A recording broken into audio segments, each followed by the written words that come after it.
ایک ایسا عجیب الخلقت حیوان جو قرب قیامت میں ظاہر ہوگا۔ یہ جانور زمین پر کس طرح دوڑتا پھرے گا، یہ کس طرح کی تباہی مچائے گا، اور مومنین اور کفار کے درمیان یہ جانور کس طرح تفریق کرے گا۔ اس دنیا نے جیسے زندگی کا سفر شروع کیا تھا، ویسے ہی ایک دن اس کے خاتمے کا بھی دن ہوگا، اور اسے قیامت کا نام دیا گیا ہے، جس کا قائم ہونا یقینی ہے، جس میں کوئی شک و شبہ نہیں۔ قیامت کے قریب ہونے والے واقعات و حادثات کا ذکر قرآن و حدیث میں ملتا ہے۔ انہیں بنیادی طور پر دو حصوں میں تقسیم کیا گیا ہے، ایک بڑی اور ایک چھوٹی نشانی، لہذا ان میں چھوٹی نشانی اور علامتیں ایسی ہیں جو قیامت سے پہلے رونما ہوگی، جبکہ کچھ نشانیاں رونما ہو چکی ہیں۔ ان میں نبی صلی اللہ علیہ وسلم کی باعث دولت کی فراوانی، اہل ایمان کا فوت ہو جانا، قتل و قتال عام ہو جانا، کثرت سے زلزلے آنا، جزیرہ عرب کا سرسبز و شاداب ہو جانا، اور اس طرح کی بے شمار نشانیاں ہیں۔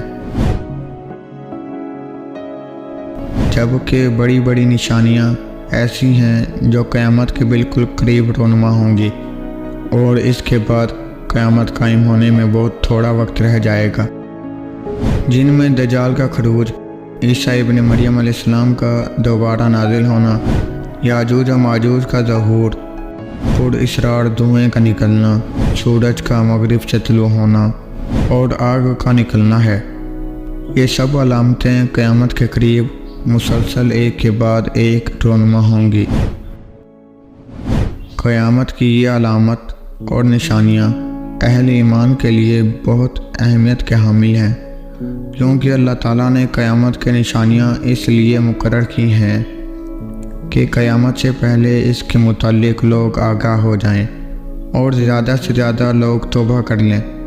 قیامت کی انہی نشانیوں میں سے ایک نشانی دابۃ الارض نامی عجیب و غریب مخلوق کا نکلنا ہے۔ اس جانور کا ذکر اللہ تعالیٰ نے قرآن مجید میں کچھ یوں کیا ہے: اور جب ان پر وعدہ پورا ہوگا تو ہم ان کے لیے زمین سے ایک جانور نکالیں گے جو ان سے باتیں کرے گا کہ لوگ ہماری آیتوں پر یقین نہیں لاتے۔ دراصل لفظ دابہ کے معنی چلتا پھرتا ہے اور جیتا جاگتا ہے، اور ارض زمین کو کہتے ہیں، یعنی یہ ایسا حیوان ہوگا جو زمین پر تیز رفتاری سے یا دوڑ کر چلے گا۔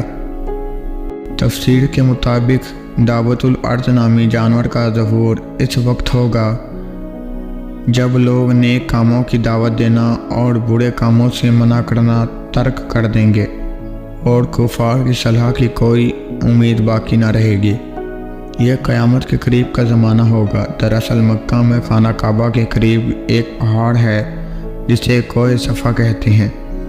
یہ وہی پہاڑ ہے جس کے درمیان حج اور عمرے کے موقع پر حاجی 7 چکر لگاتے ہیں اور صحیح مکمل کرتے ہیں۔ روایتوں کے مطابق قرب قیامت میں کوہ صفا زلزلے کی وجہ سے پھٹ پڑے گا، اور اس میں سے ایک عجیب و غریب جانور نکلے گا اور لوگوں سے باتیں کرے گا۔ یہ بالکل اسی طرح کا معجزہ ہوگا جس طرح اللہ نے اپنی قدرت سے حضرت صالح علیہ السلام کی اونٹنی کو پتھر سے نکالا تھا۔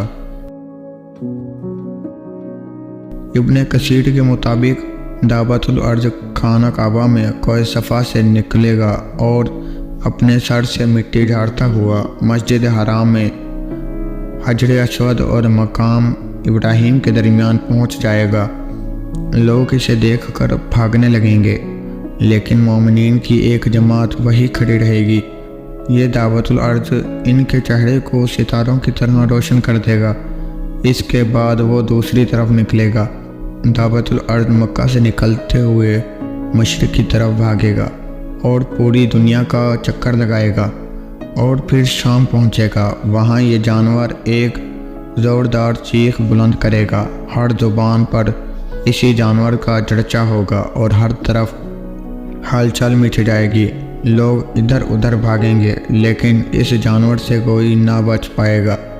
دابۃ الارض جو پایا جانور کی صورت میں ہوگا اس کی لمبائی 60 گز کی ہوگی، جبکہ بعض علماء نے لکھا ہے کہ اس عجیب و غریب جانور کی شکل انسانوں کی طرح ہوگی، پاؤں اونٹنی کی طرح، گردن گھوڑے کی طرح، سنگ 12 سنگوں کی طرح اور ہاتھ بندر کی طرح ہوں گے۔ دابت الارض لوگوں سے باتیں کرے گا اور انہیں قیامت کی خبر دے گا۔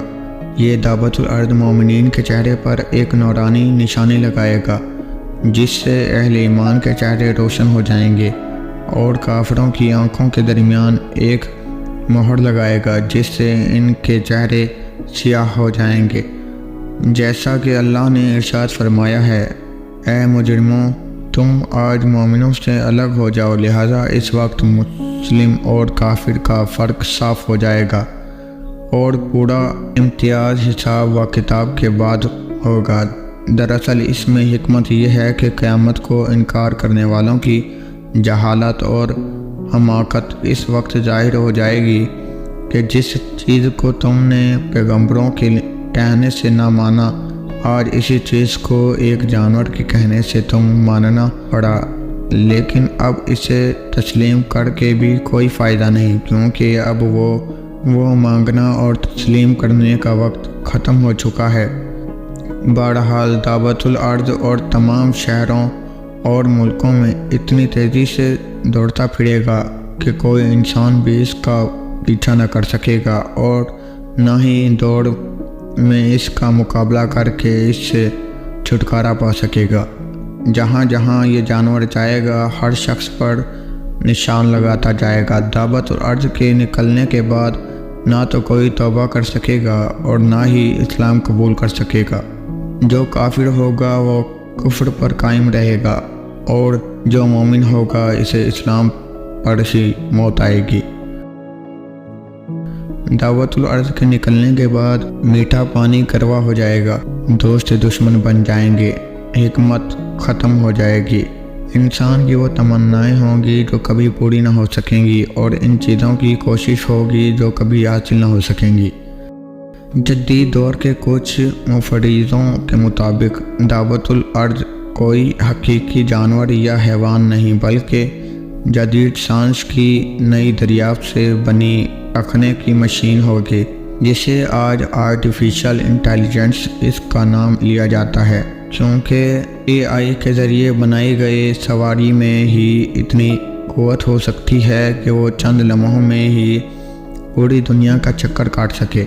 لیکن یہ بات واحد ایک مفروضہ اور نظریہ ہے جسے حتمی طور پر نہیں مانا جا سکتا اور محض کیش آرائیاں ہی کی جا سکتی ہیں۔ بہرحال دعوت الارض کسی آرٹیفیشل انٹیلیجنس سے بنائی گئی کوئی روبوٹ ہو یا حیوان، یہ اللہ کے ایک نشانیوں میں سے ایک نشانی ہوگی جس کے نکلنے پر مومنین اور کفار کے درمیان تفریق ہو جائے گی اور قیامت کا آنا حتمی ہو جائے گا۔